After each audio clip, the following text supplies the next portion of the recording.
Fiscal, Notarial y de Prevención del Lavado de Dinero, que organiza este Colegio Nacional junto con la Universidad Nacional Autónoma de México, Facultad de Derecho. Y es en este módulo que ya nos empezamos a centrar un poco más en lo que ya es nuestro trabajo del día a día. Seguimos todavía en la parte de las empresas, pero insisto, ya más centrado en lo que nos interesa, en lo que nos ocupa, en lo que vemos al día a día, y a partir del siguiente módulo, bueno, ahora sí ya para todos los que han estado pidiendo ya el pan nuestro de cada día.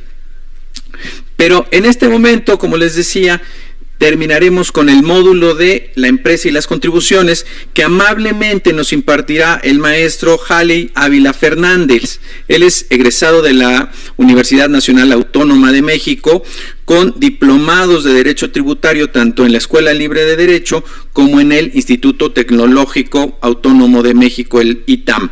Y pues como es un poco inquieto, no se quedó nada más con el derecho, y como le gusta el derecho fiscal, que por supuesto es profesor de la UNAM, de la Facultad de Derecho en materia de fiscal, justamente de contribuciones de empresas, pues que se nos mete a estudiar contaduría. Y entonces también le hace esto de la contaduría.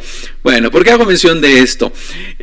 Además de que el maestro Ávila se encarga del litigio fiscal federal, fiscal local, de consultoría, es profesor en estas materias y especialmente en lo que tiene que ver con las empresas y las contribuciones, que como habíamos mencionado, nos da este preámbulo y este acercamiento para que nuestra asesoría de todos los días con nuestros usuarios o prestatarios del servicio no simplemente se resuma en calcularles el ISR o decirles si se causa o se exenta el IVA o cualquier otro impuesto, sino realmente decirles, oye, fíjate, ¿sabes qué?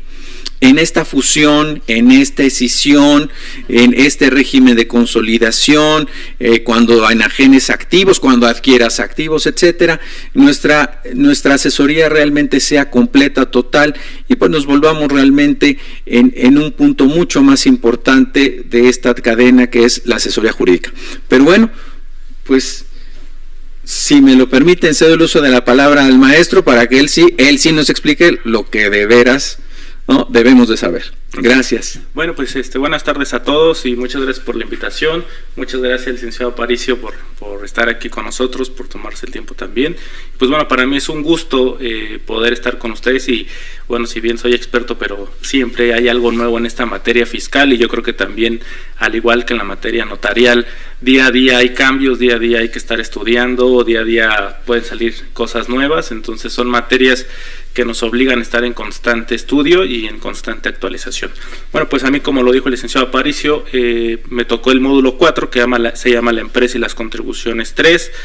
Si bien, como lo comentó el licenciado, doy esta materia en la Facultad de Derecho, hay empresas 1, 2, 3, actualmente doy 1 y también he dado empresas 3 en la facultad.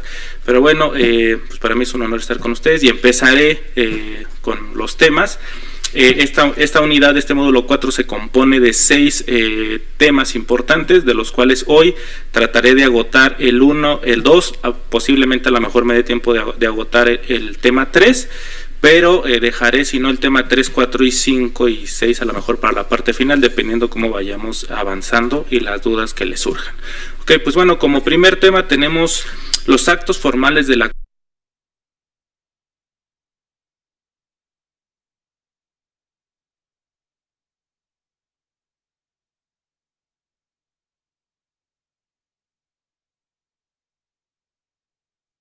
en una primera instancia acuden con ustedes, con los notarios, a poder constituirla. Ya depende de ustedes si les pueden sugerir qué tipo de constitución o qué tipo de empresa pueden registrar. Pero bueno, una primera acercamiento, y ahí lo pongo en asterisco, pues es la autorización ante la Secretaría de Economía. Creo que es ahí el primer acto formal que tiene que hacer todo cliente, o como ustedes notarios, como auxiliares de los clientes, pues piden esa autorización a la Secretaría de Economía. Actualmente, ahora con esta de la pandemia, pues me han consultado algunos clientes que han querido constituir que pues varios de sus clientes, de sus notarios le dicen, oye, tengo problemas con la Secretaría de Economía para obtener la autorización para la denominación, me tardo 3 meses, 4 meses, dependiendo, ¿no? Y ahí puse un asterisco porque les voy a platicar de un asunto importante que a lo mejor les puede llegar o ya les pasó a algunos de ustedes. Pero bueno, pasaría al segundo punto. Otro acto formal que hay, pues obviamente ya teniendo la denominación y cuando ya se firma ante ustedes el acta constitutiva, que piden ustedes ciertos requisitos de los accionistas, pues pasan ya ustedes ahora, digo, yo soy relativamente joven, actualmente soy del año modelo 86, no estoy tan depreciado todavía, pero en el registro público yo me acuerdo cuando empecé como litigante y trabajando en un despacho de propiedad intelectual que veíamos cosas civiles y mercantiles fusionados, entonces me mandaban a mí obtener ciertos registros ante el registro público de la propiedad y del comercio, ¿no? Antecedentes registrales, folio mercantil, y pues bueno, me quedé, y de hace un par de años cuando empiezo a ver todo este cambio de la revolución digital, que también es un tema que voy a tocar ahora cuando veamos ya la contabilidad de las empresas, esta telemática que hay en materia fiscal, pues también los contadores han innovado, y ahora me encuentro descubierto que en la materia notarial pues están a todo lo que dan los servicios digitales, ¿no? La telemática llegó, actualmente con esto de la pandemia, como ustedes bien saben, pues se aceleró, dicen estudios que esto de la telemática a nivel mundial se aceleró 5 años. Esto que estamos viviendo estaba pronosticado para vivirse dentro de 5 años, y pues obviamente todo el mundo se va adaptando. Pero bueno, regreso al tema. Esto de la inscripción, pues me doy cuenta que ya todo es a través, ya de manera digital, todo es a través de internet, ya no es necesario de ir físicamente al registro público de la propiedad y pues bueno, obtener ahí el registro, ¿no? La autorización. Y bueno, después tenemos otra innovación que tienen los notarios, y aquí hago una pregunta, se me olvidó, apenas acabo de constituir algunas empresas de unos clientes que me pidieron, se las referencié a algún colega de ustedes, y pues lo que yo le decía a mis clientes, oye, una vez que ya tengamos el acta constitutiva, pues hay que solicitar una cita al SAT para obtener el alta, ¿no? Obtener el RFC, ya tenerle como su alta ante el Registro Federal de Contribuyentes, ya ser ahora sí clientes cautivos del Servicio de Administración Tributaria. Y pues con esto de la pandemia, como muchos advertirán de ustedes, pues obviamente no hay citas, ¿no? En el SAT, oye, pues yo ya quiero empezar a generar ingresos, la economía, yo ya quiero poner un negocio, echar a andar un negocio con todas sus formalidades, y nos encontramos con el primer obstáculo que hay en materia fiscal de el alta ante el Registro Federal de Contribuyentes, ¿no? No hay citas en el SAT ahorita, están bloqueadas, es muy difícil que se encuentren, pero con la novedad de uno de sus colegas que empecé a investigar, es un buen amigo que conozco de hace tiempo, y me dice, oye, no te preocupes, yo tengo la posibilidad ya de dar de alta las empresas que yo constituyo, aquí yo ya tengo mi enlazo y aquí yo ya les entrego su alta del SAT. Y dije, caray, eso es novedoso para mí, y se lo propuse al cliente y con todo gusto aceptó. Entonces aquí, bueno, antes de que ustedes me hagan una pregunta, y me gustaría saber, yo creo que un poco aquí, no sé si todos los notarios tengan esa autorización, licenciado Aparicio. Deriva de una solicitud que los notarios hacemos o hagamos justamente al SAT. No todos los notarios de la República estamos dados de alta para realizar este trámite, pero sí todos los notarios estamos facultados para hacerlo. De hecho, ya que lo menciona, es una crítica o es una exigencia reiterada que nos hacen las autoridades del SAT, de que no les proponemos, y de hecho ya que estamos en un foro 100% notarial, muchas veces nos han dicho que pues que si no utilizamos esa facultad, entonces pues que mejor o todos hijos o todos entrenados, dicen en mi pueblo, ¿no? Entonces que si realmente somos un número muy reducido de los notarios que utilizamos esa facilidad, esa facultad o esa aplicación, pues eventualmente pues se nos retirará porque realmente no se está utilizando. Y y ahí nos echan en cara que fuimos nosotros los notarios que durante muchos años estuvimos tocando la puerta y pidiendo que justamente para facilitar y agilizar todos estos procesos se nos diera la posibilidad. Entonces, perdón que les transmita esto, pero pues, así como recibimos en su momento la Comisión Fiscal o el Colegio Nacional estas quejas o estas críticas, se las paso al costo. Y como bien dice el licenciado Ávila, es muy importante que todos nos demos de alta. Es un trámite relativamente sencillo. Me queda claro que es muy diferente a la realidad que hay en todo el notariado nacional, pero en términos generales es muy sencillo, aunque reconozco que independientemente de la pandemia, dependiendo de la oficina, puede ser que se pidan los requisitos que establecen las reglas con un poquito de más o de menos exigencia. Eso sí es cierto. O sea, puede ser un poquito complicado. Pero por otro lado, si le encontramos el modo, es un hecho que les damos el alta del RFC en unos minutos o en unas horas a nuestros clientes o usuarios, facilitándoles mucho la vida y acelerando. Y lo único que queda pendiente es, como bien lo decía el maestro en su exposición y en sus diapositivas, queda pendiente la expedición de la FIEL, que esa sí tendrá que ser presencial, pero bueno, por lo pronto ya pueden tener su RFC, solicitar la emisión de las facturas, el alta de los folios, bla, bla, bla, pero la plática es de usted, sí, ya me callo. Ok, bueno, qué bueno que me lo aclaran ahí, porque bueno, para mí fue algo novedoso esta facultad que tienen los notarios. Para mí es algo pues maravilloso, porque le da celeridad a todos los trámites y ya no hay tanto obstáculo para poder generar ingresos que son ingresos para la federación como contribuciones, y así pues camina la economía. Bueno, como siguiente punto, ya una vez que se obtiene el RFC, el alta, a través ya sea a través de como por voluntad propia o a través de este auxiliar que ustedes son los notarios, pues bueno, lo que queda pendiente es la obtención de la FIEL.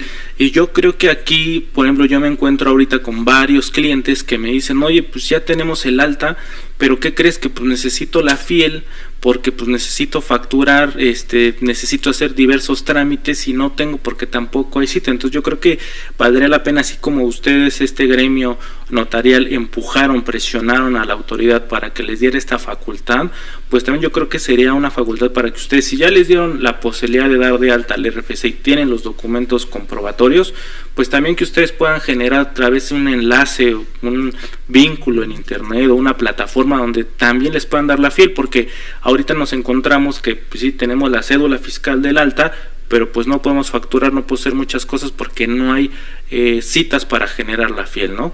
Y entonces empieza un poco ahorita ya la plática se empieza a complicar ahorita por este tema de la pandemia actual. Lo quise tocar, así a lo mejor les puedo resolver algunos problemas que puedan tener con algunos clientes, pero pues ya ahorita, por ejemplo, estaba pendiente y la FIEL es necesaria para pedir la autorización para la generación de los sellos fiscales y así poder emitir los CFDIs, que son los comprobantes digitales emitidos por internet.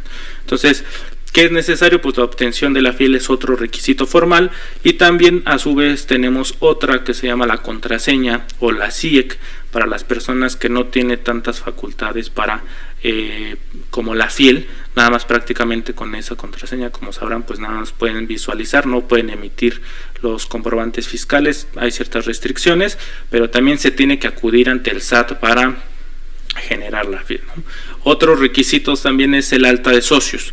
En algunas ocasiones pues ya los socios tienen RFC, pero si no, como vamos a ver, creo que en el último tema de este módulo 4, pues las responsabilidades de los auxiliares, ¿no? Como responsables, pues también ustedes tienen que dar aviso al Servicio de Administración Tributaria de los socios que se van a dar de alta, o inclusive también poderlos dar de alta a través de internet para que consten los instrumentos notariales. Entonces, y ahora pues también regresamos a otra complicación, que pues para generar la FIEL de la persona moral pues se necesita estar dado de alta el accionista o el representante legal, y a su vez también esta persona física tiene que tener la FIEL para que poder solicitar la cita, y también que esté vinculada con la persona moral, y así ya le puedan dar la FIEL a la sociedad, a la persona moral que vayan a dar de alta. Entonces ahorita supongo, no sé, de los que estén conectados, cuántos se encuentran en un problema así, porque pues actualmente yo tengo al parecer 5 o 6 clientes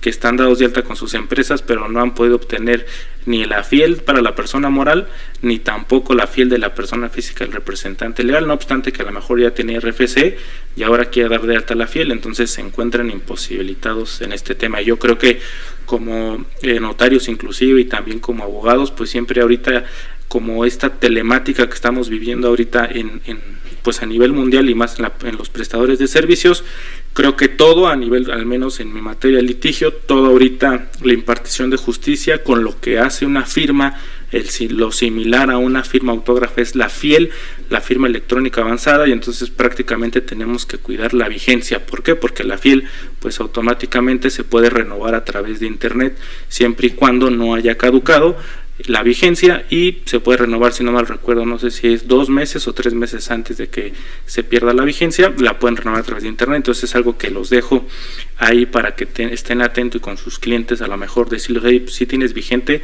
porque si ahorita están saturadas las citas, y yo creo que al menos de aquí a noviembre o diciembre puede ser que se vaya a colapsar más el sistema del SAT, porque cada vez los contribuyentes o las personas que necesitan la fiel pues están siendo necesarias, bueno, están muy inquietas en poder obtener esta.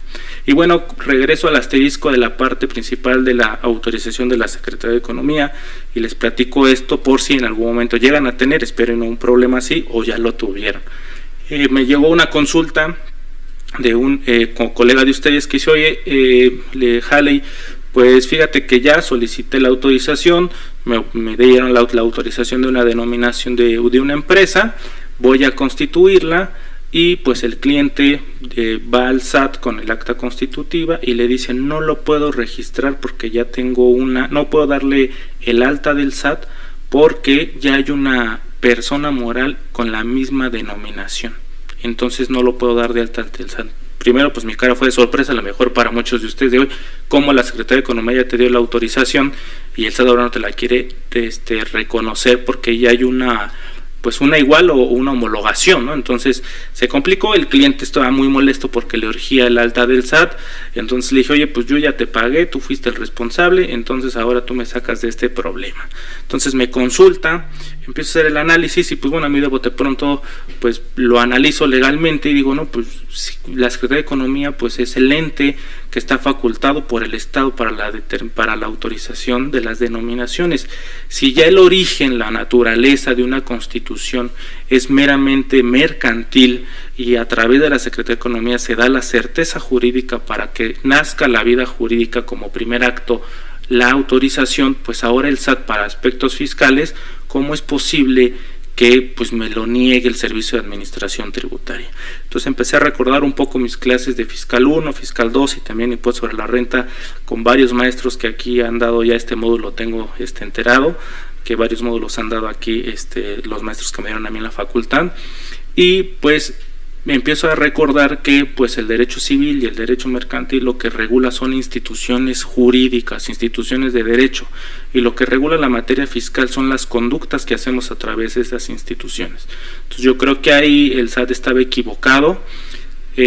No quise, como obviamente todo era de forma verbal, pues no había un documento alguno para que pudiéramos imponerlo a través de los juicios o medios de defensa que están establecidos en las leyes, pero a mí se me ocurrió una estrategia de acudir a Prodecon, levantar una queja, y fue el argumento de decir, oye, pues la Secretaría de Economía ya te dio la autorización, ya no es mi responsabilidad, o sea, a mí me estás dando una pena trascendental, una sanción trascendente en mí derivado de un error que tuvo la Secretaría de Economía. Entonces, a través de diversas pláticas y mesas que se tuvo con la Secretaría de Economía, con el Servicio de Administración Tributaria, se logró a través de la queja de Prodecon, pues que se pudiera dar de alta a la sociedad. Nada más, obviamente lo que cambió prácticamente era similar, lo que cambiaba eran los últimos dígitos, la homoclave famosa de las empresas, ¿no? Pero sí había una similitud, que hubo ahí algo raro en el sistema de la Secretaría de Economía, que pues obviamente también tenía 2 autorizaciones iguales. Pero bueno, esa es mi experiencia que tuve en este supuesto, no sé si la tengan ustedes, pero así me pasó ese tema.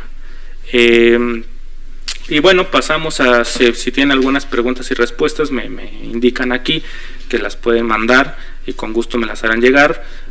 Propongo a lo mejor después del descanso o antes del descanso, si sobra tiempo, pues antes del descanso hacer la sesión de preguntas y respuestas, o los dejo pensar un poco cuando tomemos un break a las 6, un café, y de regreso pues comenzamos con la segunda parte del día de hoy con las preguntas y respuestas. Pero bueno, eso es respecto al primer punto de los actos formales de la constitución de la empresa. Y pues bueno, pasamos al segundo punto. También qué autoridades, en este tema, qué autoridades fiscales pues intervienen en las empresas, ¿no?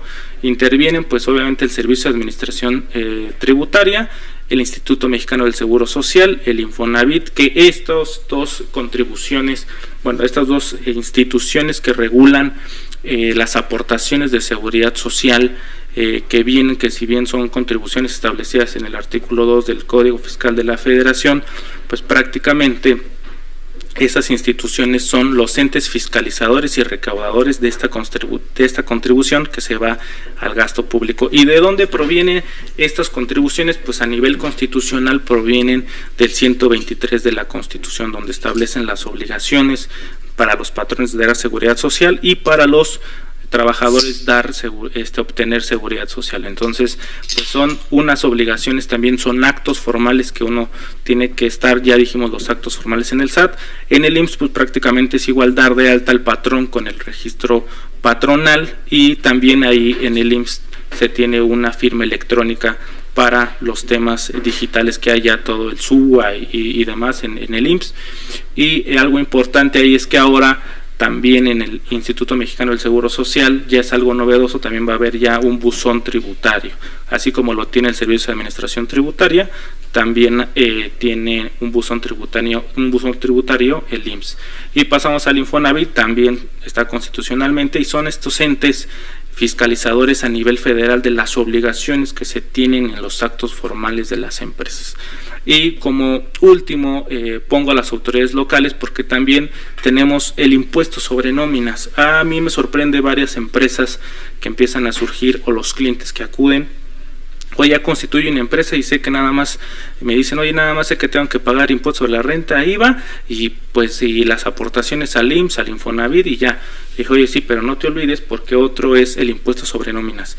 Actualmente, por la situación que vive el país, en los estados o las entidades federativas, obviamente está escaseando el ingreso, y a nivel federal también. Entonces están presionando más a las entidades federativas de que recauden, ¿no? Entonces las entidades federativas que dicen, la verdad, muy poca gente, y hay empresas que no pagan el impuesto sobre nóminas. Es algo sorprendente, y que muchos no saben de esa obligación que hay como patrones. Pero hay algo novedoso, hay algo importante ahí, que actualmente están regularizando los padrones de impuestos sobre nómina para los patrones. Entonces, otro acto formal es que los patrones, las empresas, tienen que darse de alta al padrón de patrones del impuesto sobre nóminas de cada entidad donde se encuentre. Si no se dan de alta, llega una revisión del SAT. Primero incluyen en una multa fiscal, que varía entre los 20 y 25 mil pesos dependiendo el código fiscal de la entidad federativa en que se encuentre. Pero algo importante, un cliente me decía, oye, pues cada vez que lleguen y me requieran, no exhibo el registro patronal, el registro sí del padrón del impuesto sobre nóminas, pago mis 20 mil, mis 25 mil pesos, y así me la llevo.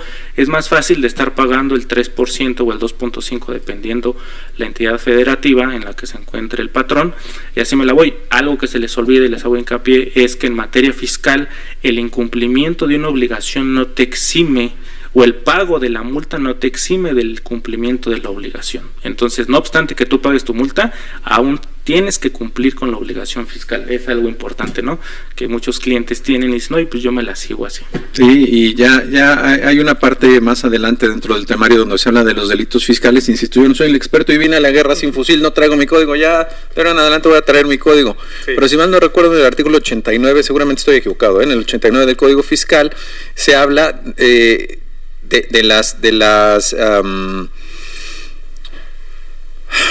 las infracciones, uh-huh, pero más adelante se habla de los delitos, y resulta que muchos delitos derivan de las infracciones. Dicho de otra manera, y yo no soy el experto, sí, pero el incumplimiento reiterado o calificado de alguna obligación, uh-huh, puede constituir un delito. Es decir, hay que tener también esto muy presente. Sí, claro, sí.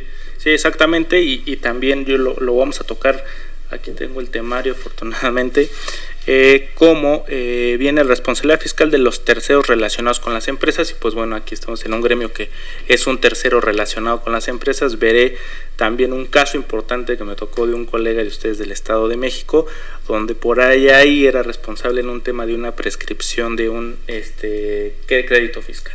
Entonces era algo importante ahí por el tema de un ingreso exento para una empresa, una venta de acciones, bueno, más bien la venta de unos terrenos también y de unas empresas, y entonces el notario estaba muy preocupado porque caía en una responsabilidad donde podía llegar, no obstante que podía ser responsable fiscal, podría caer en una responsabilidad penal, y era lo que ocasionalmente pues lo que pasa es que les piden obviamente la cancelación de la patente, y es algo que es preocupante. Entonces estaba muy preocupado. Afortunadamente salimos avante en ese asunto, que se los platicaré, un caso práctico que lo comentaré al final, pero bueno, ese es algo importante en el SAT.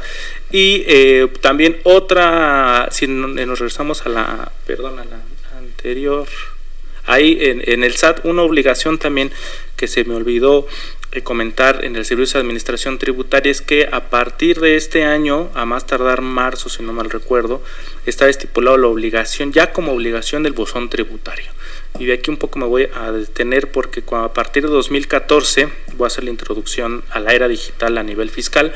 A partir de 2014, el expresidente, ahorita que está muy sonado en la sesión de la Corte, algo bueno que hizo el presidente Enrique Peña Nieto y el secretario de Hacienda Luis Videgaray fue que, y con el jefe del Servicio de Administración Tributaria, no me lo recuerdo, Aristóteles Núñez, exactamente, pues se dan cuenta que pues ya la era digital estaba a nivel mundial y que pues seguíamos nosotros toda la contabilidad y la materia fiscal en papel y había mucha defraudación fiscal.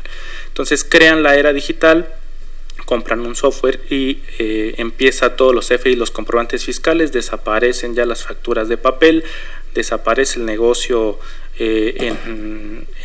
¿cómo se llama? En esta plaza cerca del centro, en Santo Domingo, desaparece todo, pero bueno, creo que los mexicanos somos más inteligentes, pero no para una buena forma, y pues ahora ya también cae un Santo Domingo, pero virtual, ¿no? Que también es otro tema más adelante que les voy a platicar.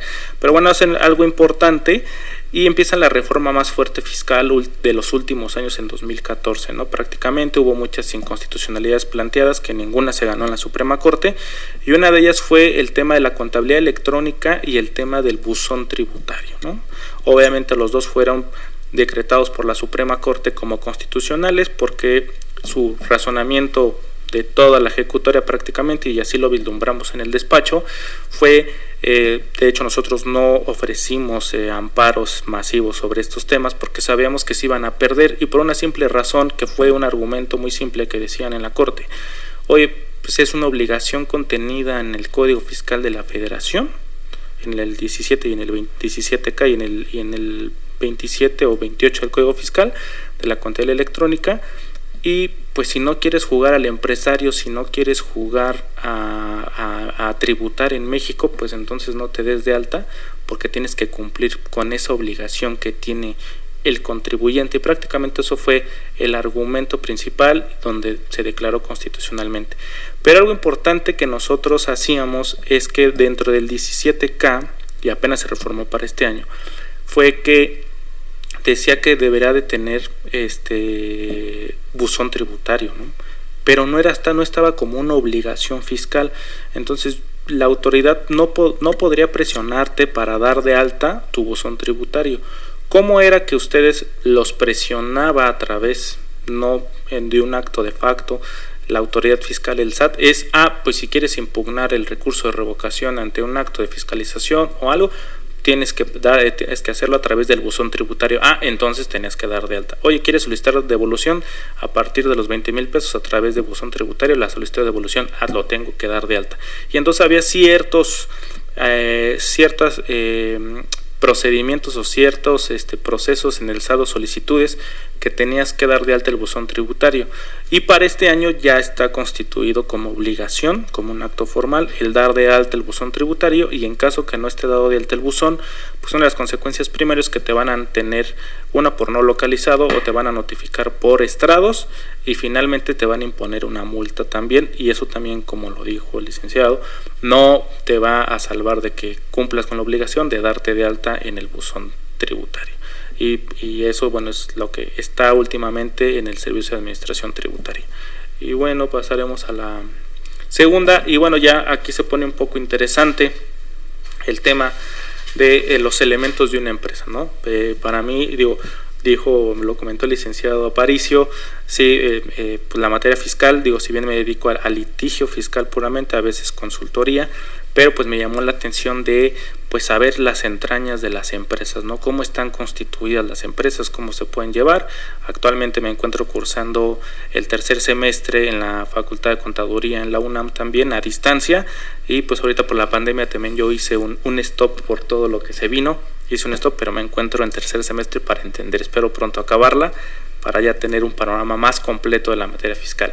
Pero bueno, hasta el momento lo que podemos entender como los elementos principales para mí que tengo para una empresa, pues es, como les digo, otro acto formal es pues tener, les digo a mis alumnos en la facultad, pues, vamos a hacer un negocio, pero ¿cómo lo vamos a hacer, no? ¿Dónde se va a estar? Entonces, uno de los principales elementos es tener la CUCA, que es la cuenta de capital aportado, donde los accionistas, pues obviamente es donde van a aportar ahí el dinero, hoy que ya sea en dinero, en especie o en un bien, pues pueden aportarlo para que sea. Esta es una cuenta contable que también la deben de tener, algo importante ahí como una cuenta contable, es otro acto formal que tienen que realizar ahí la CUCA, ¿no?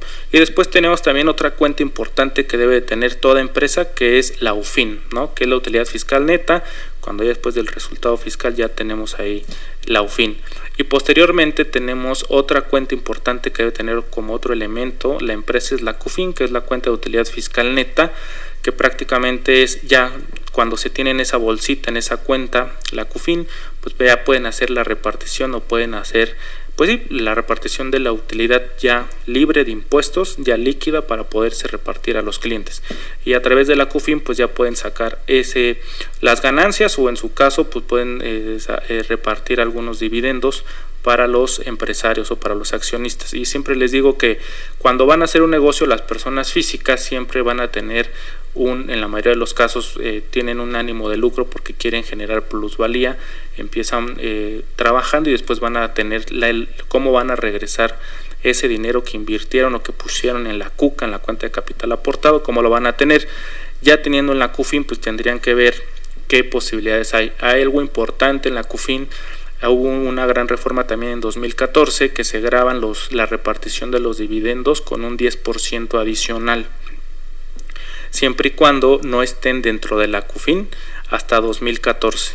Si después de 2014 provienen esos saldos de la CUFIN posterior a 2014, sí tienen que pagar el 10% adicional, pero si hay una CUFIN que la dejaron congelada ahí, que viene de años anteriores, esa utilidad hasta 2013, va libre del 10% para los accionistas. Actualmente, pues una recomendación, no es bueno repartir los dividendos porque se puede llegar a tasar la repartición de los dividendos hasta en un 42.5 máximo sobre la repartición de los dividendos. Entonces es algo importante, puede ser una reducción de capital para que también tenga ahí, o en su caso unos préstamos, pero bueno, no sé si más adelante eso lo van a ver en algunos temas o ya lo vieron, pero esos para mí son los elementos importantes y las cuentas contables que debe tener una empresa.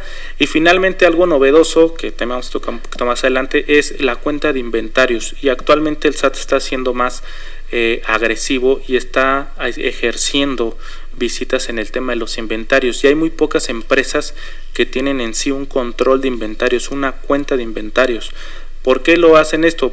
Y empiezan a ver el tema, y esto un poco relacionado con las operaciones inexistentes, porque llega, si se da cuenta el SAT, como ya todo es de manera digital, todo está cruzado en el sistema del SAT, ya no es muy difícil que hay un sinnúmero de alertas si te depositan más de 10,000 pesos, si haces una operación grande, los bancos están obligados a emitir alertas al SAT a través de su sistema, y entonces prenden el foco que Jale y Ávila hizo cierta operación, tal empresa hizo cierta operación, y inclusive yo creo que así le dan pues informes a la UIF, a la Unidad de Inteligencia Financiera, y por eso ahorita luego vemos las noticias importantes que hay de los bloqueos de las cuentas. Pero aquí algo importante es que si los CFDIs y en las claves puede ser una persona física, una persona moral, hay una operación de enajenación de bienes o de prestación de servicios. Y pongo un ejemplo: yo, Jaley Ávila, soy abogado, pero expido un CFDI por 10 cubetas de pinturas, o expido un CFDI por un servicio de transporte. El SAT puede llegar un día a hacerme una revisión y decirme: oye, necesito tus inventarios. Oye, pero yo soy abogado y presto servicio legal. No, tenemos 2 CFDIs aquí, que uno que vendiste 50 cubetas y la otra prestaste servicios de transporte. Y también algo importante es también de cuidar, no nada más por solicitar CFDIs para la deducción, que la mayoría son no procedentes las deducciones para las personas morales y también para las personas físicas. Algo importante es el ver de qué es lo que se pide factura, porque ya todo queda registrado en nuestro expediente en el SAT, y es por eso que luego llegan a pedir el control de inventarios. Y ahora algo importante, las auditorías, es que se van a ir sobre este tema de los inventarios. ¿Por qué? Porque pueden ver que a lo mejor, como les dije, oye, presté en el primer supuesto que les dije, oye, pues supuestamente tú prestaste servicios de transporte, enséñame tu control de inventarios o enséñame dónde tienes camiones. No tengo. Oye, vendiste 50 cubetas de pinturas, enséñame tu inventario o tu domicilio fiscal donde hay una bodega para que guardes 50 cubetas de pintura. No, pues no tengo. Entonces empiezan a ver esas operaciones simuladas y pueden tener una utilidad presunta. También se puede dar el supuesto que ustedes soliciten un CFDI para hacer una deducción o en la compra, ¿no? Muchas veces llegan y les dicen, sí, su RFC para facturarle, o en algunas ocasiones llegan, oye, el RFC, porque no lo piden aquí en nuestra nota o en nuestro ticket normal que les van a dar. Pero si eso llega a entrar al servicio de administración tributaria, van a decir, oye, pues Jaley compró 10 cubetas de pintura, pero resulta que pues hay que ver qué hizo con las 10 cubetas de pintura, hay que irlo a checar al domicilio, se las gastó, las regaló, qué lo hizo. Entonces lo que puede hacer la autoridad fiscal es determinar una utilidad presunta diciendo, oye, Jaley adquirió pintura, 10 cubetas o 50,000 pesos, pero no pintó su casa, es más bien un departamento de 5x5, quiere decir que Jaley las compró y después las vendió porque no tiene el inventario, no tiene el control de inventario. Entonces es algo importante ahora, como un elemento principal, tener este control de inventarios. Entonces esos son para mí los elementos principales de una empresa. No sé, hasta aquí vayan apuntando si tienen alguna duda, ¿no? Si tienen alguna duda. Y bueno, pasaremos ahora a ya algo que cómo tributa la empresa, ¿no? Pues las personas morales tributan a flujo de devengado, ¿no? Prácticamente, pero también hay las SC y las AC también pueden tributar bajo el régimen de como persona moral, pero a flujo de efectivo, ¿no? Cuando no rebasen este tope de 5 millones, está en el artículo 196, es una posibilidad de un beneficio que hay si una persona moral o una SC o una AC pueden ser que si no rebasan el tope de los 5 millones pueden tributar al flujo de efectivo. ¿Qué es el flujo de efectivo? Yo creo que la mayoría de ustedes ya lo saben, pero lo voy a recordar un poco. Es, obviamente ustedes no van a pagar, no van a estar obligados a declarar ese ingreso hasta en tanto no se haya obtenido en su cuenta bancaria, ¿no? Es el flujo de efectivo, porque el régimen general de una empresa, de toda empresa moral normal, pues establece que las personas morales acumulan sus ingresos para la determinación del impuesto con base en los siguientes supuestos: en la expedición del CFDI, la prestación del servicio o la entrega del bien, y al último pues lo dejamos el tema en los depósitos en las cuentas bancarias. De estos 3 supuestos, como les digo a mis alumnos, siempre pasa que el primer supuesto que se da es la expedición de los CFDIs, y es algo que mata un poco la liquidez de las empresas, porque ya ahorita fue lo que pasó en esta pandemia. Muchas empresas tenían cuentas por cobrar, habían expedido, acumularon, pero pues no tenían la liquidez para hacer frente al pago de los impuestos, y es por ello que muchas empresas solicitaron el diferimiento del impuesto sobre la renta. Hace 2 semanas salió un artículo que todas esas solicitudes que hicieron de el diferimiento del impuesto sobre la renta del pago fueron rechazadas por el SAT, no obstante que es un derecho que está establecido en el Código Fiscal de la Federación. Lo negó el SAT porque obviamente sabemos que pues no hay dinero en las arcas del país, y por eso pues fue en realidad fue ese el supuesto, no así lo dijeron, sino obviamente en las resoluciones dijeron que no era posible poder hacer el diferimiento, ¿no? Y eso es lo que les digo, el primer supuesto en el factor de acumulación es la expedición del CFDI, que es lo que en realidad pues mata a las empresas en liquidez, caso contrario de las personas físicas que tributamos a flujo de efectivo. Entonces, algo para que también les comenten, o ustedes como asesoría para sus clientes, es este tema, donde ocasiones también las empresas normales, las personas morales ahorita pueden cambiar de régimen general cuando sea el cierre del ejercicio fiscal al siguiente año. Si no mal recuerdo, establece, ahorita les digo más adelante el artículo de la ley de impuesto sobre la renta, donde piden la autorización ante el SAT para hacer el cambio del régimen a flujo efectivo, porque ustedes ya hacen una proyección, obviamente tienen que demostrarle al Servicio de Administración Tributaria, pues que obviamente no van a tener ingresos superiores a 5 millones, les autorizan y no importa que sean una SADCB o en el régimen general, pueden cambiar ese régimen para reducir pues obviamente el pago de los impuestos, bueno, la temporalidad del pago de los impuestos, ¿no? Pero ese puede ser hasta 5 millones y tiene que ser a más tardar, si no mal recuerdo, en febrero para tributar en este régimen, hacer el cambio del régimen de flujo de efectivo. Bueno, pasemos a la siguiente lámina. Y bueno, pasamos al siguiente punto, que es la apertura de libros y registros contables, ¿no? Aquí pues obviamente tenemos, tenemos una apertura de los libros y los registros contables. ¿Qué es lo que debemos de tener? Pues es el balance de situación financiera, que prácticamente, ¿qué es lo que contiene un balance de situación financiera? Tiene los activos y los pasivos que tiene pues la persona moral registrados en su contabilidad. Y aquí hay algo importante, abro un paréntesis, hay contabilidad fiscal y contabilidad, aunque valga la redundancia, contabilidad contable, ¿no?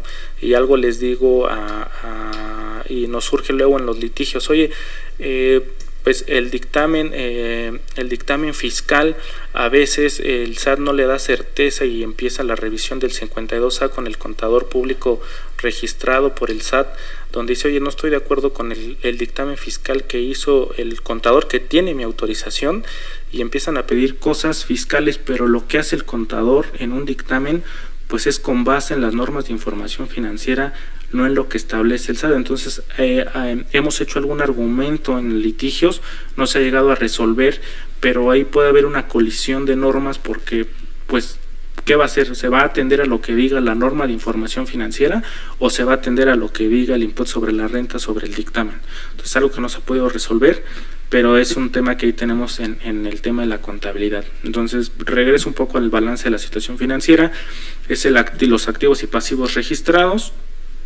También podemos tener el estado de resultados, que es otro que tienen las empresas, que este estado de resultados tiene la utilidad o pérdida contable que pueda tener una empresa, ¿no? Este balance y el estado de resultados es muy importante. También lo piden para garantizar el tema de la negociación, piden exhibir estos estados de resultados para saber si o no tenga el SAT elementos para ver si obtiene como garantía una empresa o no. Y posteriormente tenemos el estado de cambios en el capital contable, que es ahí precisamente donde se tiene registrada la CUCA, ¿no? La CUCA, y como les dije, es el capital aportado, y entonces es ahí donde puede haber aumento de capital o reducción de capital, ¿no? Prácticamente, ¿no? Entonces es eso donde deben de tener esa cuenta registrada en el estado de cuenta de cambios en el capital contable.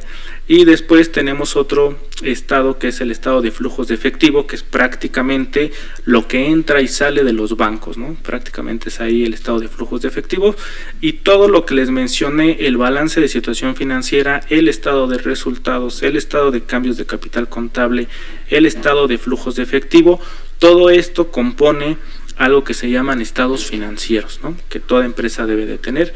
Hay cosas increíbles que empresas, aunque ustedes no lo crean, no tienen estados financieros o están mal hechos, ¿no? Entonces es algo importante que deben de tener o recomendar a sus clientes, que su contador, quien los vaya a asesorar, pues sea un poco especial, o sea, en temas de auditoría, para que tenga bien hecho los estados financieros, porque como sabemos, pues se componen de todas las cuentas que están hacia atrás.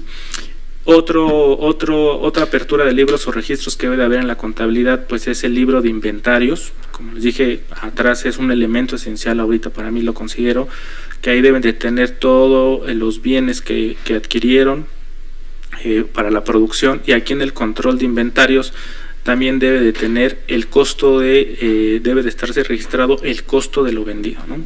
¿Qué es el costo de lo vendido? Pues prácticamente es un cálculo, lo que establece la ley, que puede ser deducible para la persona moral, que es todo el costo de producción o el costo de los insumos que se tiene para la producción de un bien o de un servicio, lo pueden hacer deducible. Este costo de lo vendido tuvo una gran reforma en el año 2006, por ahí un ejecutorio de la Suprema Corte, donde hubo un cambio de régimen, porque antes este costo de lo vendido era deducible de inmediato, lo podían deducir en el momento que compraban los bienes o los insumos para la producción, pues lo podían hacer deducible en el ejercicio que lo hayan adquirido. Pero pues obviamente los contribuyentes mexicanos o los asesores fiscales vieron ahí una posibilidad antes de 2006, y como sabemos, el ejercicio de los cierres fiscales es de enero hasta el 31 de diciembre de cada año, y lo que hacían es que en diciembre pues hacían proyecciones y decían: hoy vamos a tener muchísima utilidad para pagar en marzo del siguiente año el ISR. ¿Qué vamos a hacer? Oye, pues ahorita, si tenemos ahorita dinero, cómprate, pongo un ejemplo, una fábrica de escritorios.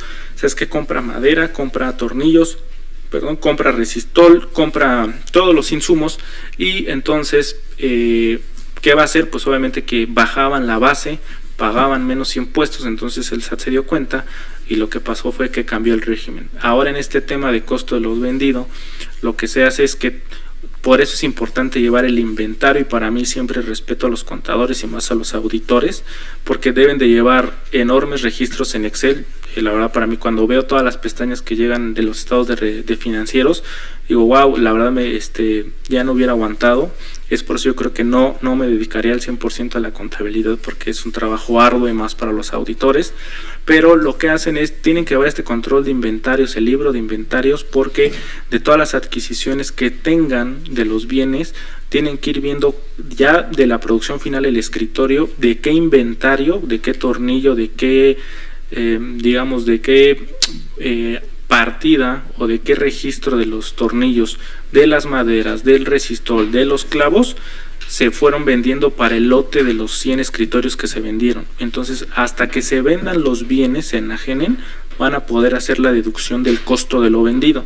Y entonces es donde empieza la auditoría ahí en los estados financieros y también en el control de inventarios, y es donde en una auditoría, pues prácticamente cuando se tienen que comprobar o el SAT hace una determinación por este tema de costo de lo vendido, pues son hojas y hojas de Excel donde se tiene que explicar detalladamente cómo, porque el control de inventarios, como les digo, puede pegar en el flujo de efectivo a la entrada y salida, los activos y pasivos. Entonces se convierte todo relacionado hacia atrás.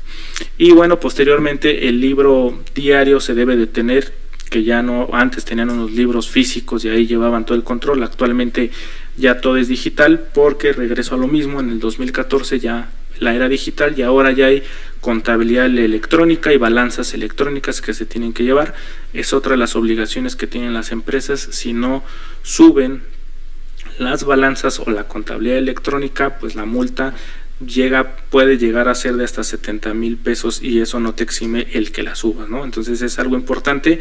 Hay muchos que dicen: oye, no la subo, y cuando presentan la contabilidad electrónica o la balanza, pues obviamente se da cuenta, automáticamente le prenden el foco al SAT y empieza a revisar. Como ya todo es digital, empieza a hacer el cruce y empiezan a requerirles todos estos a registros contables, que aparte el SAT, al ya no querer hacer su trabajo, pues se los piden todos en formato Excel y que se los entreguen en una USB. Entonces, si su contador no ha hecho bien su trabajo, pues les dan de entre 10 a 15 días, y es un trabajo arduo para los contadores y los asesores fiscales, los abogados, ver que todo esté cuadrado y todo esté adminiculado para poder comprobar la presunta determinación que haga el SAT por el tema del costo de lo vendido. Entonces, también importante tener el libro diario, donde se tiene todas las operaciones del día, las entradas y salidas de los bancos, y el libro mayor, pues prácticamente se obtiene ahí pues las pólizas, los adeudos que se tiene. Prácticamente ya esas son operaciones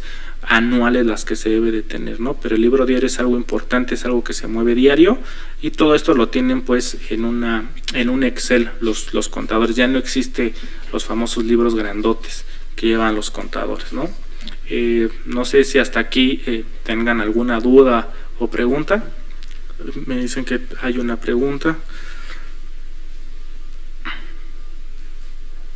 Ok, aquí Marcos Escobar López nos dice que la acumulación por los 5 millones son acumulables mensual o anualmente. Son anualmente. Anualmente tienen que, es el tope que hay, ¿no? Muchas empresas dicen, oye, no me conviene porque los 5 millones son los que yo hago mensualmente, ¿no? Entonces sí, prácticamente son para pequeñas empresas, ¿no? O aquellas que hayan hecho una reducción en el tema de su flujo o en el tema de sus operaciones. Pero sí, Marcos, el tema es los 5 millones, es anualmente el tope.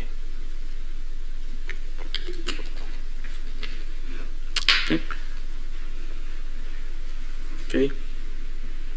Y bueno, pasamos a otra. Ahora sí se pone un poquito interesante el tema bueno, nos vamos a regresar para que vean un ejemplo en el tema de la apertura de libros y registros contables. Si podemos abrir el archivo que dice uso un Excel.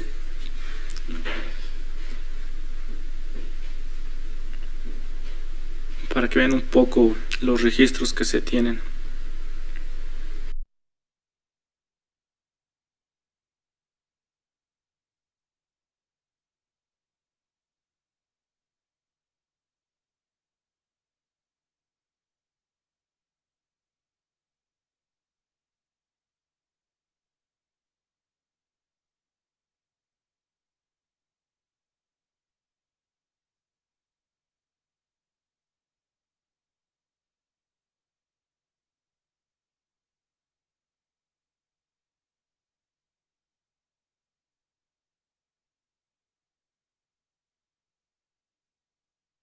Es un papel de trabajo, la verdad, bastante sencillo, que puede ser un poco más, y también viene ahí la compra de bienes y servicios, cómo se tiene que ir registrando, ¿no? En materia contable, ¿no? Viene también ahí, pues, lo que vamos a ver más adelante sobre la adquisición, cómo se va depreciando, el IVA, cómo se puede ir acreditando, no se puede acreditar de un solo golpe, se tiene que ir poco a poco acreditando también. Entonces, servicios de internet, pago de servicios, compra de bienes. Entonces, esto es un papel de trabajo que lo hago en la apertura de las cuentas, ¿no? Esas son las cuentas contables, que son los que hago, y nos regresamos ya a la presentación. Digo, se los harán llegar el colegio, se los hará llegar dentro de la presentación.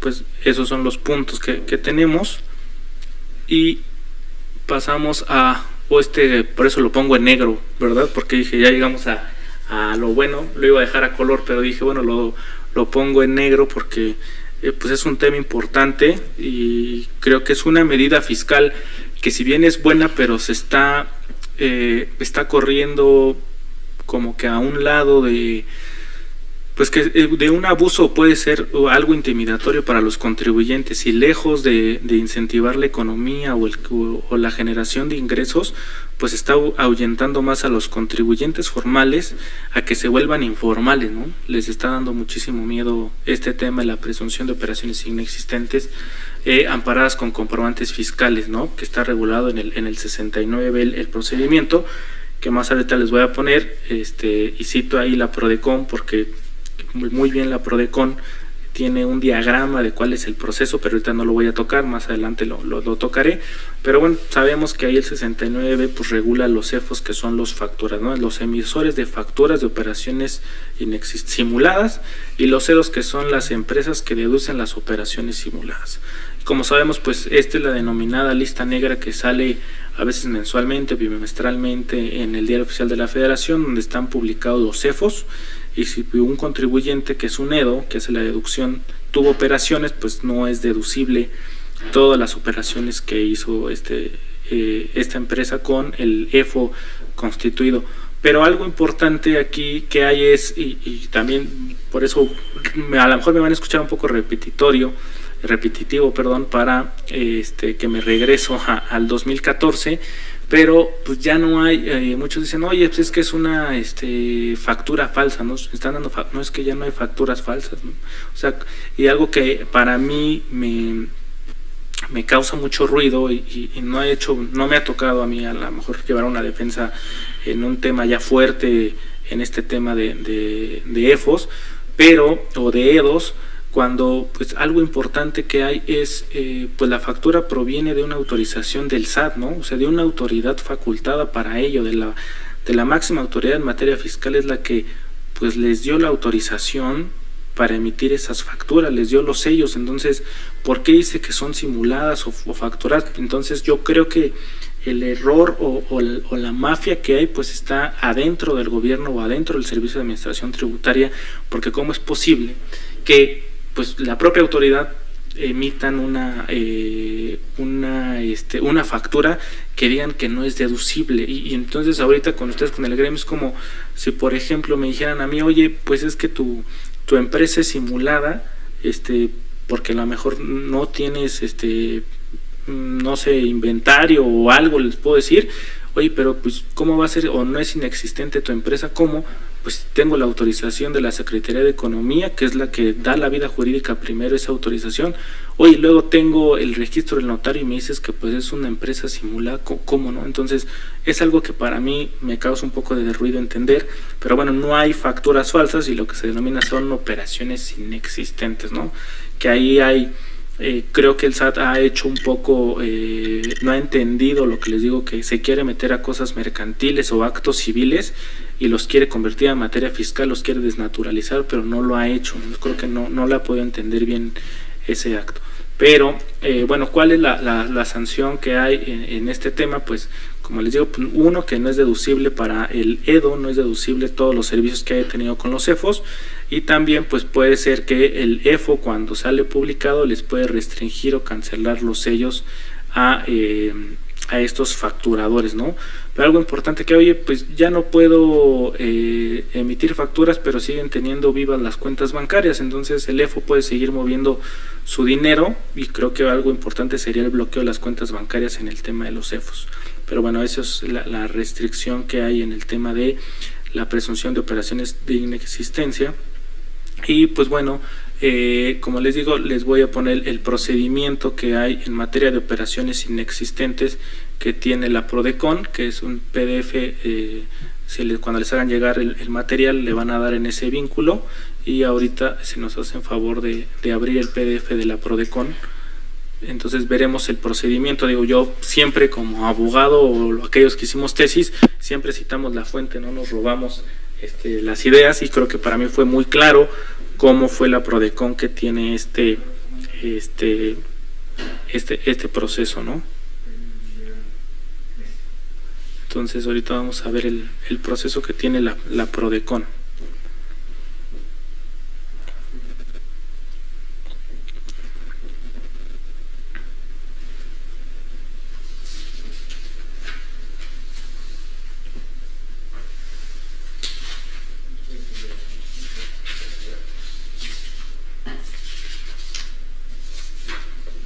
Sí. Bueno, como pueden advertir ahí en la pantalla, pues las dos principales viene cuáles son las definiciones de la presunción de operaciones inexistentes, ¿no? Ahí bien dicen que es el EFO. Viene ahí y pues dice ahí que es presunción de inexistencia de operaciones, aquellos contribuyentes que emitan comprobantes sin contar con activos personal, infraestructura, capacidad material para prestar los servicios o producir, comercializar o entregar los bienes que amparen los comprobantes, así como aquellos que se encuentren no localizados, se consideran como EFOS. Entonces aquí hago la primera aproximación. Puede ser que yo o conozcan a lo mejor un abogado, contador o algún prestatario que hace negocios y factura muchísimos millones de pesos, y como o ahorita en el ejemplo que les pongo ahorita de la pandemia, puede ser yo, me pongo un ejemplo, vino la pandemia y no decidí, como todo es home office por este tema de restricciones, cerré la oficina y ya como me sobraba una habitación en mi casa, pues la convertí en mi estudio y desde ahí ya mi despacho particular. y de repente empiezo a facturar y puede ser que el SAT llegue, oye, pues ¿cómo es posible que la mejor jale y facture tenga muchísimos ingresos cuando pues prácticamente todo lo opera? Pues ¿qué inventario tiene? No, pues mi único inventario que sí lo tengo es mi computadora, ¿no? Mi computadora y pues mis libros, ¿no? Pero que los he hecho deducibles también. Pero puede llegar a decir la autoridad, oye, pues Halley está haciendo operaciones simuladas porque no tiene la infraestructura. ¿Cómo es posible que vea tantos litigios cuando es una sola persona? Y pues yo les podría decir, sí, claro, porque desde 2013 yo ya empiezo a llevar juicios en línea en el Tribunal Fiscal y desde aquí, desde mi casa, desde mi oficina, yo controlo, ya no necesito ir al tribunal, controlo todo a través de la telemática. Entonces es algo importante el tema de la materialidad de las contribuciones, de la materialidad de las operaciones que uno se debe tener, y creo que el SAT a veces no le queda claro que hay simples servicios u operaciones que no necesitan tener infraestructura o no necesitan tener ciertos bienes o trabajadores que amparen esas operaciones, ¿no? Entonces creo que hay muchas empresas se las han llevado, y lo que sí es algo importante, y aquí les noto en el EFO, es que me han llegado a tocar asuntos que sí, en efecto, pues las personas que constituyeron las empresas pues en sí o no existen, y por eso ahora creo que ustedes tienen ciertos requisitos a la hora de la constitución de las empresas no obstante de tener una credencial o una identificación oficial que es el INE, que todo el mundo debe de tener, pues piden a lo mejor algunos colegas de ustedes o notarios piden 2 o hasta 3 identificaciones oficiales, inclusive hasta un acta de nacimiento que no tenga más de 10 días expedida por el registro civil que corresponda, porque tienen que corroborar en sí quiénes van a ser los accionistas que van a abrir estas nuevas sociedades, que un comprobante de domicilio que esté a su nombre, y en sí pues puede ser el de pues prácticamente el gas, el teléfono, la luz, un servicio que no pueda ser movible, ¿no? Y algo que sí poco puedo reconocer del SAT es que se ha tenido la flexibilidad que ahora prácticamente con todo este tema de la telemática o de los teléfonos celulares, ya hay muy poca gente que tiene teléfonos fijos, ya la mayoría tiene celulares, y entonces el SAT lo que ha brindado una facilidad es que como comprobante de domicilio sea el estado de cuenta de su teléfono celular, ¿no? Hay mucha gente que dice, oye, pues ¿cómo voy a pagar teléfono fijo? Voy a pagar telefonía móvil si todo el día estoy en la calle, o pues ya no se usa la telefonía móvil porque lo que me paga pues todo el mundo me localiza en el celular, ya nadie marca a un teléfono fijo, y también tengo internet en mi teléfono fijo, entonces en mi teléfono móvil, entonces ¿para qué? Entonces una facilidad que ha dado el SAT es el tema de tener el estado de cuenta de diversos prestadores de servicios. Si está su nombre, lo tienen como comprobante de domicilio. ¿Y por qué? Yo creo que ustedes sí, a lo mejor no lo sé, pero a lo mejor fue presión, o a lo mejor hubo un asunto importante en tema de los CEFOS, que el SAT a lo mejor decía, oye, es que a lo mejor puede ser que pues iban y entonces los notarios andaban de alta empresas, y ahora que no existe van y lo buscan y no está. Entonces, como más adelante lo vamos a ver en el último tema, fue el tema de la responsabilidad que tienen los terceros, y ustedes al ser un auxiliar del servicio de administración tributaria pues se convierten en responsables. Entonces yo creo que hacen bien en poner ciertos requisitos y muy estrictos para constatar que en efecto las personas que van a abrir una empresa y que van a traer a la vida jurídica una sociedad pues sí sea real y no vaya a caer en este tema de una facturadora. Pero bueno, como siempre entiendo que habrá ahí simulaciones, pero bueno, es lo bueno que al menos el gremio notarial se está poniendo estricto para que no haya estas operaciones, ¿no? Y perdón que interrumpa, pero hace unos meses estuvo con nosotros el procurador fiscal, que vamos, a todos nos consta, hemos visto las notas en los medios de comunicación, que últimamente se ha recuperado una gran cantidad de dinero derivado del inicio de investigaciones, y entre otras cosas lo que nos decía a propósito de esto de los CEFOS y de los CEDOS era que a la Procuraduría Fiscal no le interesaba o no tenía una mirada fija en los notarios o pensaba que estuviéramos coludidos, no, pero que sí fuéramos muy cuidadosos y que tomáramos mucha atención en algunos detalles, y por eso me tomo la libertad de interrumpir, porque dio 2 o 3 ejemplos que para mí realmente fueron reveladores, por un lado obvios, pero por otro lado, por esa misma obviedad, lo que él dice es así, no se las voy a creer, ¿no? llegan personas de 70, 80 años a constituir sociedades. A ver, no hay una prohibición, eso es clarísimo, ¿eh? O sea, una persona de 99 años o de más de 100 años puede constituir una sociedad, sí. A ver, ¿qué más hay? ¿No? Una persona con un estado endeble de salud ¿puede constituir una sociedad? Claro que sí, ¿por qué no? ¿Puede llegar con oxígeno? ¿Hay provisión? No. Sin embargo, si empiezas a hilar una cosa con otra, y ya no quito tiempo, pero en esa plática de hace unos meses, y que esperemos también tenerlo más adelante aquí en el diplomado, ponía varios ejemplos que decía, bueno, y si eso lo unes con que, a ver, resulta que no tiene comprobante de domicilio, o resulta que el comprobante de domicilio es viejo, o resulta que las identificaciones no coinciden, o resulta, entonces ahí lo que sí se puede constituir, no es que tú estés, ¿entiendes en qué sentido lo digo?, coludido o seas copartícipe de, pero sí puedes haber actuado negligentemente, ¿sí?, por encima de tu deber y obligación de prudencia, en no haber constatado o cerciorado de que todos los elementos fueran de fiar. Entonces, saco a colación todo esto, y hago la historia, lo de la procuración de fiscal, porque realmente sí es un tema que en el gobierno está no en la lupa, está en el microscopio. Y si bien es cierto, no hay un microscopio para los notarios, y hay un microscopio para todo lo que sea incongruente. Entonces sí es de recomendar, a propósito de este 69, artículo 69 me refiero, sí tener mucho cuidado ya en todo lo que son constituciones de sociedades, y también cuando nos exhiban facturas para la deducibilidad que sea, ¿no? Es que sea finalmente responsabilidad del contribuyente, sí, pero si el contribuyente te exhibe una factura de una empresa que está en la lista negra, pues regresamos a lo mismo, y esa lista es pública. Sí, claro, sí. Tú no tuviste la posibilidad diagonal obligación. Es que, a ver, dígame dónde está la obligación. Estoy de acuerdo. No dice que tengas la obligación. Sin embargo, si tuviste la posibilidad, y tú como experto en derecho y coadyuvante de la autoridad fiscal, ¿no?, debiste no sé si me doy a entender, no como una obligación establecida en ley, pero sí como una obligación prudencial de haberte cerciorado. Entonces estos temas que parecen una vez más detallitos, híjole, ya no lo son tanto, y sí hay que tenerlos bien presentes, perdón. Sí, no, y muchas gracias por la intervención, siempre es bueno.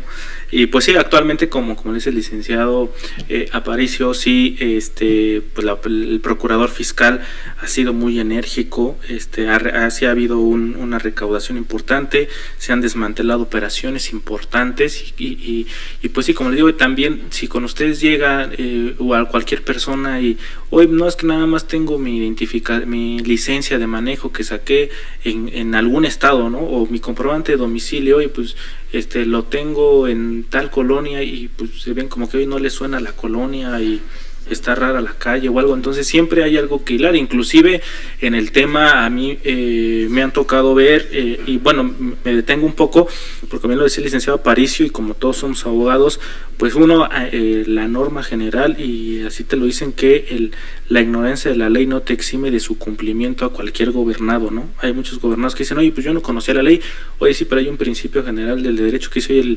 el desconocimiento de la ley no te exime de su cumplimiento. Y luego, máxime, si nosotros somos expertos en derecho, pues, y si no seguimos el tema, los cánones que establece el sistema jurídico mexicano, pues entonces ahí nos podemos meter en un problema, porque en la materia penal debemos de recordar que la definición del delito es el acto u omisión que sancionan las leyes. Entonces nosotros nos podríamos meter en un tema de ser en la omisión. A lo mejor nosotros no hicimos el acto, no somos los operadores, pero tenemos una omisión donde podemos ser copartícipes, y a lo mejor no sé, no soy experto en materia penal, pero no sé si en algún tema, en un asesor fiscal o un notario, al llevar una operación que tenga consecuencias fiscales, contables, podemos también estar incluidos como copartícipes, no sé en qué grado, y también por el tema de decir, oye, está bien, él no lo hizo, no lo ejecutó, pero tuvo una omisión porque debió de haber informado, ¿no?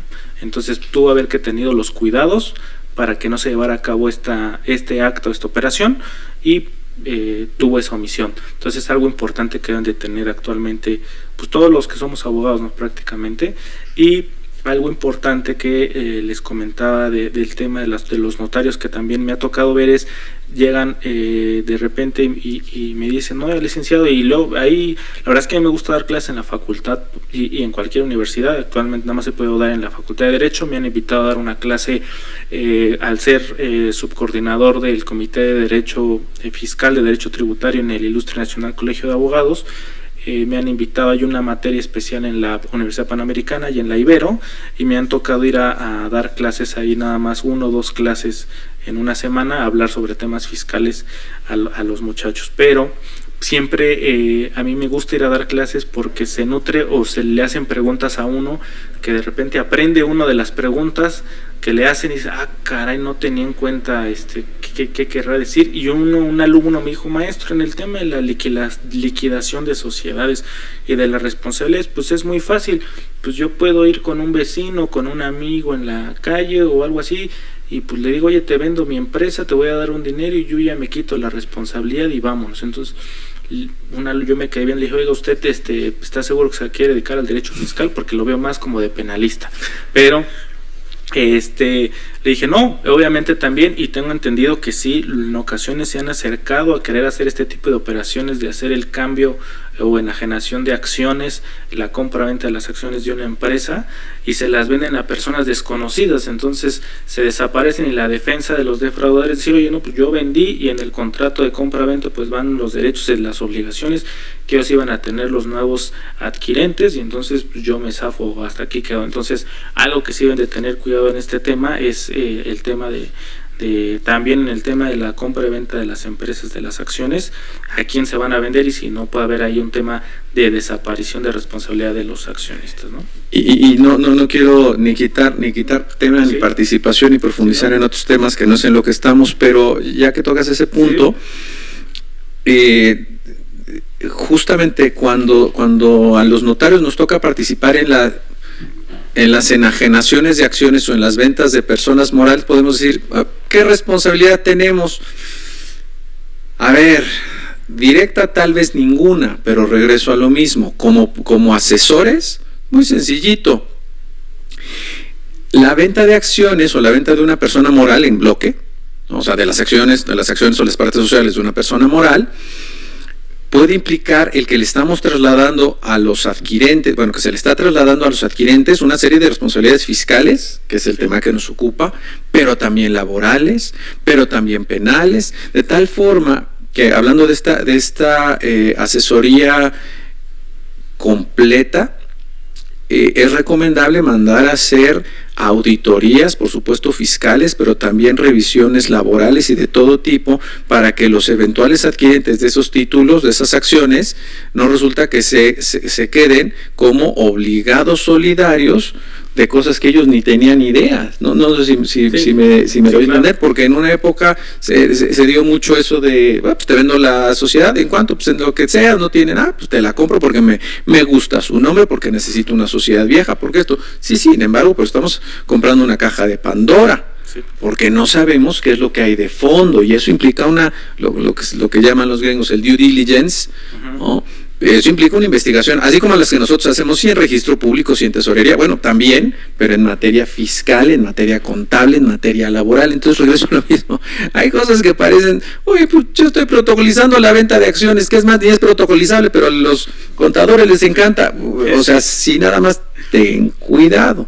Ten mucho cuidado, porque insisto, y ya lo dice el maestro, más adelante se habla de los responsables solidarios, que ahí no somos responsables solidarios nosotros no, pero los adquirentes de las acciones o partes sociales sí. Y si resulta que son nuestros clientes, pues por lo menos yo diría, tenemos un deber, para mí es un deber moral, ¿no? Pero yo creo que también tenemos un deber de asesoría, de advertir de las consecuencias, que si bien no son 100% o no están directamente relacionadas con la función notarial, sí con la asesoría legal, de la cual somos expertos. Sí, claro, sí. Sí, en efecto, sí hay que tener muchísimo cuidado. La verdad es que a mí me gustó mucho cuando me hicieron la invitación para venir a exponer, porque creo que es un gremio pues bastante grande y el colegio también es reconocido y para darles una asesoría y un poco de que tuvieran cuidado, porque yo creo que sí parte fundamental ahora para que funcione el país y haya menos defraudación, pues creo que va de la mano desde el origen, que va de la constitución de una empresa, unos buenos asesores fiscales, que los asesores fiscales inclusive, y aquí voy a andar un poco en este tema, que ahora también, hace cosas buenas la autoridad fiscal, pero también cosas muy agresivas que ahuyentan a los contribuyentes o a los comerciantes que quieren abrir una empresa. Y lo digo ¿por qué? Porque sé muy bien este tema de la facturación de los CEFUs del 69B y del 69 bis, que vamos a tocar el tema de las pérdidas, pero también a su vez ahora viene la reforma y ya va a entrar, ¿cómo se llama? Ya la disposición donde vamos a ser sujetos de auditorías, ya lo establece como una facultad de comprobación en el 42 del Código Fiscal de la Federación, a los asesores fiscales. Y entonces, entiéndase asesor fiscal, y así lo define el Código Fiscal de la Federación, todo aquel que asesore u oriente a una persona para obtener un beneficio fiscal, pero en sí no hay un listado de quién sea, o sea, lo deja abierto, lo hace general el concepto, hace un general, donde pues les digo, hoy en materia fiscal pues todos podríamos ser, o sea, la gran mayoría puede ser asesor fiscal, incluyendo, y repito, pues el primer acercamiento que puede tener la asesoría fiscal, o convertirse en asesor fiscal, pues puede ser el notario, porque pueden ir con usted y decir, oiga, licenciado, pues fíjese que yo quiero poner un negocio pues de comercializador, pero también quiero vender, y entonces ustedes les pueden decir, oye, pues no, mejor no constituyes una CSB, mejor firmamos un contrato de asociación en participación y aquí lo protocolizo, y entonces ustedes sí pueden tener, y entonces ustedes van a tener que también realizar a lo mejor un esquema reportable, o en el tema de las enajenaciones de acciones o un fideicomiso, van a tener que ustedes que también reportar esas operaciones, ¿no? Entonces es un tema que yo quiero desarrollar después en un libro sobre la inconstitucionalidad de estas disposiciones de los asesores fiscales. Uno, primeramente, que le da la facultad a la autoridad de entrar a tu domicilio y poder incautar todo lo que hay para revisar en realidad qué fue la asesoría que tú diste. Por ejemplo, yo tuve operación a lo mejor con un EFU, me dijeron, oye, pues tú tuviste operación, fuiste su asesor fiscal, Jale y Ávila, llego a tu despacho, incauto hasta tu celular, intervengo correos y todo, y ahora sí te reviso, oye, pero pues sí tengo información de otros clientes, y dos, pues violas la intimidad, violas el secreto profesional, o me pueden llegar a requerir, oye, te estoy haciendo una revisión con base en este cliente y necesito esta documentación porque eres su asesor fiscal. Oye, pero yo firmé un contrato de confidencialidad con una empresa o con un cliente.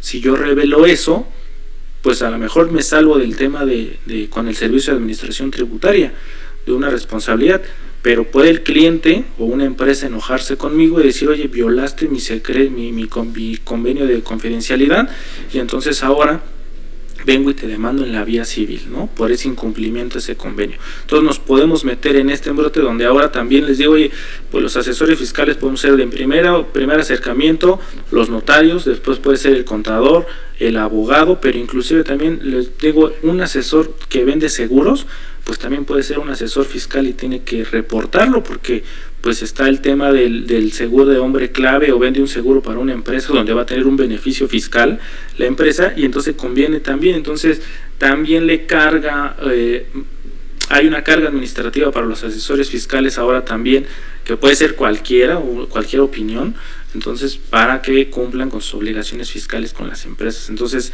como les digo, hace cosas buenas, pero también hace cosas muy agresivas el SAT para ahuyentar, yo creo que pues a los empresarios que quieran verse formalmente, se quieren ir a la informalidad, porque muchos dicen, oye, yo para qué estoy formalmente constituido, mejor todo lo manejo en efectivo, porque si no me meto en problemas con tantas disposiciones en el SAT, ¿no? Entonces, al menos un gremio, el colegio, el INCAM al que pertenezco, cuando entró a la disposición el tema de las visitas a los asesores fiscales, nosotros impugnamos, está todavía manejando ahí el amparo en juzgados de distrito, porque sí, creo que fuimos el único colegio que hicimos el tema por los abogados en materia fiscal, de decir, oye, pues la autoridad se está excediendo y puede violar el secreto profesional nosotros, ¿no? Pero bueno, ese es el tema que hay.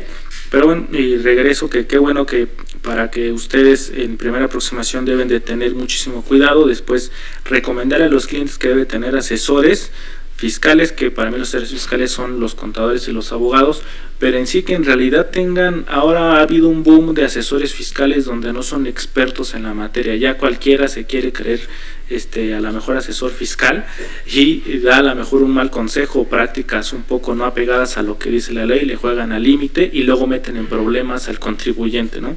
Entonces, y inclusive hasta asesores fiscales que pueden convencer a un notario o a un corredor público de hacer alguna maniobra, y si el notario o el corredor no está empapado de algunos temas, como lo dijo el licenciado Aparicio, pues puede ser a lo mejor un no responsable, como así lo dice, pero sí puede tener, a lo mejor puede ser llamado por la Procuraduría, que ahora está muy agresiva, y de oye, ¿por qué hiciste esta operación? A ver, dime por qué no, si tú tuviste este conocimiento, pues ¿por qué fuiste omiso, no? Pero bueno, ese es el tema, ¿no? Que hay. Y ¿sí? Sí, okay. Sí, y bueno, entonces sí es una buena asesoría que digan que tengan especialistas fiscales contables. Yo, al ser un especialista fiscal, soy especialista en litigio, en interpretación de las normas, pero no, yo haría mal, aunque estoy estudiando la carrera, en dar una asesoría contable eficaz. Yo trabajo de la mano con un socio que es contador, especialista fiscalmente, para que vea todos los números, vea todas las entrañas contables que tenga en una empresa, porque yo no me atrevería a dar una opinión nada más donde pudiera repercutir en el patrimonio de un contribuyente, ¿no? Entonces eso es una recomendación que hay. Y pues bueno, regresaremos al artículo 69B, al diagrama, si nos hace el favor de poner el PDF. Y bueno, ya les dije ahí el tema del EFO, y viene aquí el tema de la notificación de la presunción de la operación, ¿no? ¿A través de qué se puede dar la notificación al EFO? Pues primeramente se puede dar por el buzón tributario, la puede estar publicada en la página del SAT, y también finalmente sale en el Diario Oficial de la Federación. En el Diario Oficial de la Federación hay dos tipos de publicaciones, una la que es provisionalmente y otra que se da definitivamente.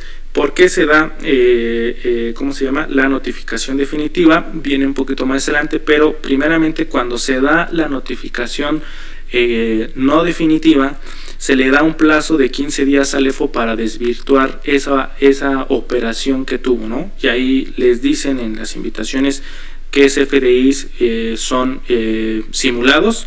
Entonces, ¿qué pasa si no, primeramente, qué pasa si no aporta, no comparece ante el SAT y el EFO y trata de demostrar la materialidad de sus operaciones? Pues automáticamente le notifican la resolución definitiva donde lo consideran como EFO, como facturador, y lo notifican por el buzón tributario, a través de la página del SAT y por el Diario Oficial de la Federación. ¿Qué pasa si sí aporta la documentación dentro de los 15 días? Pues la autoridad puede estar conforme con la valoración de esas pruebas y en 5 días emitirá su resolución. Si sí desvirtuó, hasta ahí se queda el proceso. Si no desvirtuó, ya pasará a una notificación definitiva, que igual se da por las 3 modalidades: buzón tributario, página del SAT y en el Diario Oficial de la Federación. Y posteriormente, si dentro de la entrega de los documentos la autoridad advierte una inconsistencia, puede la autoridad dentro de esos 15 días o esos 5 días requerir por un plazo de 10 días que le entreguen más información para tratar de tener por desvirtuada la notificación. Solamente hay ese requerimiento y bueno, pasa a la resolución definitiva. Este listado definitivo, que puede ser que sí desvirtuó o no desvirtuó, tiene que notificarse entre los 10 días posteriores a la notificación de la resolución, ¿no? Y ahí es donde aquí interviene el EDO. Una vez que ya está el listado definitivo, que prácticamente como recomendación fiscal es, si ustedes advierten que tuvieron relación con un EFO desde la publicación preliminar, entonces deben de empezar a realizar ustedes que más adelante lo voy a explicar un poquito, reunir todos los requerimientos para comprobar ustedes como EDOs, como empresas que deducen o personas que deducen operaciones, con EFOS, para comprobar que en realidad sí hicieron esa operación, que sí es existente y que sí es válida y que fue legal, no obstante que la empresa a lo mejor por otra situación salió publicada. Entonces aquí los CEDOS van a tener 30 días a partir de que le notificaron al EFO ya la resolución definitiva y salió publicado, va a tener dos opciones. Una, para acreditar, como les dije, reunir todo su expediente de la operación que contenga la descripción del CFDI, o la otra, corregir su situación. Oye, pues sí, la verdad es que sí compré esa factura porque necesitaba deducir mis impuestos, hice mal, vengo, me confieso, presento mi declaración complementaria y pues ya se pone fin al procedimiento. ¿Qué pasa si, como muchos contribuyentes dicen, oye, pues no, la verdad pues es que el que tiene el perjuicio es el EFO, yo estoy tranquilo y pues yo no voy a comparecer ante el SAT, ni me voy a corregir, ni voy a reunir, porque a lo mejor el contador o el asesor fiscal, pues la verdad cobra muy caro, me va a cobrar a lo mejor más de lo que fue la operación, de lo que pude deducir, entonces pues no lo voy a acreditar? Pues el SAT pueden estar tranquilos, pero el SAT puede hacer que iniciarles una facultad de comprobación con base en el 69B, y entonces ahí sí ya se meten en problemas porque ya inician una auditoría para revisar esa operación. Y lo que me ha tocado ver ahorita es que el SAT, cuando ya les notifica la facultad de comprobación, les quiere demostrar o les determina un crédito fiscal, si ustedes quieren aportar pruebas, el SAT les dice, oye, preincluyó tu derecho, te tienes que corregir porque resulta que tú tenías 30 días cuando salió publicado el EFO, tú no acudiste a corregirte ni a aportar documentación, entonces preincluyó tu derecho para poder valorar tus pruebas o exhibir la documentación comprobatoria.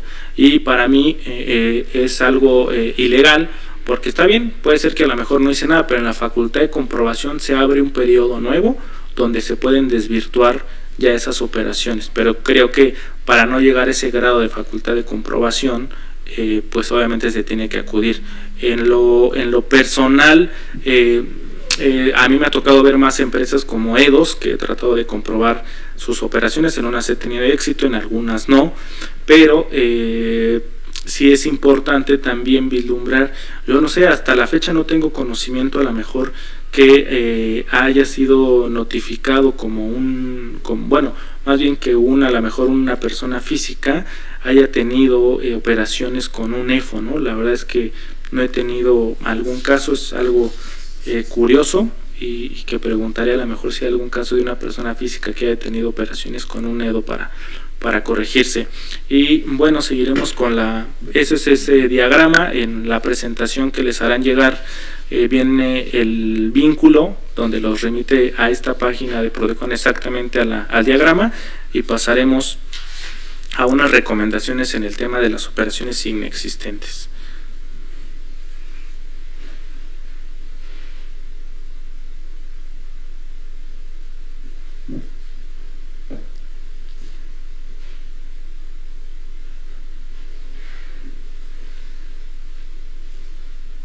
Okay. Bueno, yo las recomendaciones que yo les hago y como a lo mejor como notarios podrían también llevar en un tema de las operaciones que pueden cuidar, porque inclusive pues las personas físicas, nosotros como prestadores o como adquirentes de servicios o de bienes, podemos entrar como EDOS, nos pueden notificar y decir, oye, Jale, pues tú tuviste operación con tal empresa y no es deducible tu CFDI, corrígete, ¿no? A lo mejor puede ser que a lo mejor al gremio de notarios, no sé si a alguien le ha llegado que tuvo una operación, pero todos estamos como a la deriva en este tema. Al ser contribuyentes, pues nos pueden decir, y tus deducciones pues no son procedentes porque hay un EFO en tus operaciones y corrígete, y tú, caray, pero pues sí fue legal. Entonces, para mí una estrategia que hago importante son en 3 grandes rubros. Uno, tener un soporte operativo, un soporte fiscal y un soporte legal, ¿no? El soporte fiscal yo lo veo fiscal contable, ¿no? Pero esas son mis recomendaciones que hay que tener. El soporte operativo, pues dentro de este soporte debe estar la contabilidad de todo lo que les dije, todos los controles, los libros de inventarios, que cada operación debe estar registrada en el libro diario, en el libro mayor, en el estado de resultados, en la balanza, en la contabilidad electrónica, en las declaraciones, y si lo declaré, no lo declaré, en los estados de cuenta. Porque el estado de cuenta, vemos hay un estado de cuenta de flujo donde son los estados de cuenta. Oye, si salió ese pago, mira, salió con transferencia, salió con cheque, aquí está registrado en el estado de cuenta bancario. En los controles internos, desde oye, pues sí, mira, sí tuve que generar una nota, tuve que generar una póliza, tuve que generar un asiento contable. Perfecto, ahí está ese control. Entonces, para poder con estos 3 soportes convencer que me ha dado a mí resultado en algunas comprobaciones de operaciones simuladas que ha salido en algunas, en la mayoría de los casos, en los montos medianos y bajos, es muy fácil, pero en los montos muy grandes me ha costado mucho trabajo poder que la autoridad fiscal apruebe más bien este armado que yo hago en estos 3 rubros para comprobar. En algunos sí me han dado razón, en algunos se han puesto muy estrictos. Y pues bueno, ya que vimos el soporte operativo, pasamos al soporte fiscal, que el soporte fiscal yo le digo prácticamente el CFDI, viene ahí el soporte, y es algo importante. No sé, a lo mejor ustedes cómo hacen los CFDIs por la prestación de los servicios notariales. A mí me ha tocado ver CFDIs que dice por la constitución de una empresa por servicios notariales. Sí, pero la autoridad puede decir, pues, ¿qué servicios notariales costaron 50,000 pesos, 80,000 pesos? No, la puede decir, ¿por qué hiciste esa operación? Si la hiciste o no la hiciste. Entonces, para mí la descripción, no obstante que ya hay las claves, que bueno, hoy no lo traigo cargado, pero para la próxima clase les enseño todo el catálogo diario, que más o menos cada 2 o 3 meses el SAT está renovando las claves que vienen en los CFDIs, que deben de poner sobre ciertos bienes que ya volvemos a lo mismo, le dan al contribuyente una carga administrativa, y que yo creo que debería de haber una especialidad o un trabajo, una carrera técnica sobre el llenado de los CFDIs, porque ahora me ha tocado ver que es algo importante cómo se llena cada CFDI, qué descripción ponen, qué clave ponen, si fue pago en parcialidad, si fue pago en una sola exhibición. Entonces, un criterio importante que tiene el SAT del pago en una sola exhibición es que automáticamente al momento de expedir el CFDI, a los pocos minutos ya está el dinero en la cuenta bancaria, o en su defecto depositado en la cuenta bancaria. Ok, es el pago en una sola exhibición. Si es más, creo que de 24 horas, ya deben de poner el PPD, que es pago en parcialidades, y debe ya, dependiendo cada pago de un CFDI, se puede venir una lista como de 5. He visto CFDIs de una operación que ha sido en parcialidades, que tienen 10 CFDIs en conjunto para armar toda la historia, ¿no? Entonces, es algo importante el llenado del CFDI en el soporte fiscal para exhibir qué dice el CFDI. En una comprobación que hice de una empresa, le observaban el tema de la facturación de una empresa de seguridad privada, porque decía 2 elementos, 3 elementos, y no decía más el CFDI. Entonces, cuando tuve que demostrar, y en las juntas con la autoridad fiscal, decía, oye, es que a las personas, a los de seguridad privada, se les llaman elementos. Entonces, si le ponen 1 o 2 elementos, pues es la persona de seguridad que tienen por las 24 horas. Entonces, ha sido un tema de la descripción. Como les digo, todo está enlazado en el SAT, y ya tiene que haber ahí la correcta aplicación, si también fue adquisición de bienes o fue gastos en general. Entonces, todo esto puede haber en los CFDIs. Y otra que me ha ayudado mucho en argumentos, y también en el tribunal fiscal, cuando he tenido que impugnar estas decisiones en el tribunal o a través de un amparo, es que volvemos a lo mismo. ¿De dónde surge? Oye, cuando yo hice la operación con el EFO, con el que tú presumes o definitivamente lo consideras EFO, pues tú lo publicaste y le observaste esto donde yo estoy inmiscuido, y me dices a mí, porque a los EDOs les mandan una lista donde dice, oye, mira, todas estas facturas tú tuviste con el EFO publicado. Entonces, de todo esto necesito que te corrijas o me lo compruebes. Entonces, yo les digo, oye, por estas facturas, en el momento de expedición que a mí o yo contraté los servicios, tengo todo el soporte, pues yo le pedí la opinión positiva y él estaba en opinión positiva. Entonces, él estaba al corriente de sus obligaciones. ¿Cómo puede ser posible que tu propia autoridad fiscal, tú le des una opinión positiva que está en el correcto cumplimiento de obligaciones, y ahora digas que es un facturador? Entonces ya no entendí. Entonces eso me ha ayudado un poco con los magistrados y con los jueces, de hacerles ver que en el periodo que yo hice la operación, yo tenía una opinión, o ellos tenían una opinión favorable, donde yo tenía la certeza de que ellos estaban en el correcto cumplimiento de sus obligaciones fiscales. Entonces eso es una recomendación que tengo, y creo que en la actualidad muchas empresas que están en orden con sus obligaciones legales, fiscales, contables, cuando contratan un servicio o tienen un proveedor, lo primero que les piden es la opinión positiva, y creo que en algunos casos cada mes les piden que les estén mandando la opinión positiva para poder seguir teniéndolos como proveedores. Es algo importante, porque si no, pues repercuten a ellos, ¿no? Puede ser, oye, este servicio que contrataste no es deducible, y ahora se meten en un problema fiscal. Y por último, el soporte legal.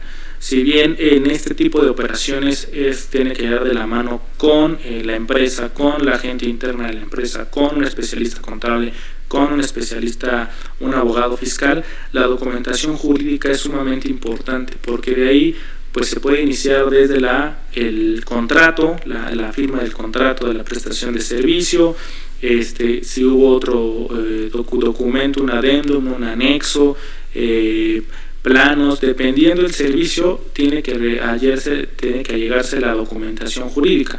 En algunos casos, para darlos de alta como proveedores, pues les piden el acta constitutiva de la empresa, que esté registrada en el registro público de la propiedad, les piden igual el alta en el SAT, les piden un comprobante de domicilio. Entonces ese soporte jurídico lo tiene que hacer, y todos estos 3 rubros es un expediente por cada operación. Entonces, como sugerencia para todo contribuyente, a lo mejor para cada notario, pues tendría que tener estos 3 soportes cuando presten a lo mejor un servicio, ¿no? De tener, en dado caso que llegara a un supuesto de un EDO, pues tener este soporte. Yo ya tuve todo aquí, te lo entrego para que se haga deducible mi adquisición de servicio o de bienes. Entonces esa es la recomendación que yo hago en este tema. Okay.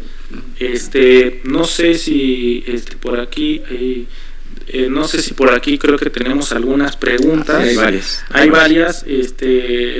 Son casi cuarto para las 6. Hay varias. 1, 2, 3, 4, 5. Entonces, no sé si, no, son 4, creo que me parece. No sé si quieran que les respondemos, o ahorita podamos tomar un break de 15 minutos y regresamos y continuamos a las 6, o para empezar con las respuestas de este primer bloque, y empezamos con el siguiente tema. Me parece muy bien, y sirve y este espacio, estos 15 minutos nos pueden servir por si tienen más dudas, de una vez enviarlas al chat para que se contesten en el reinicio de la clase. Entonces nos vemos en 15 minutos a las 6 de la tarde. Sí, regresamos. Gracias.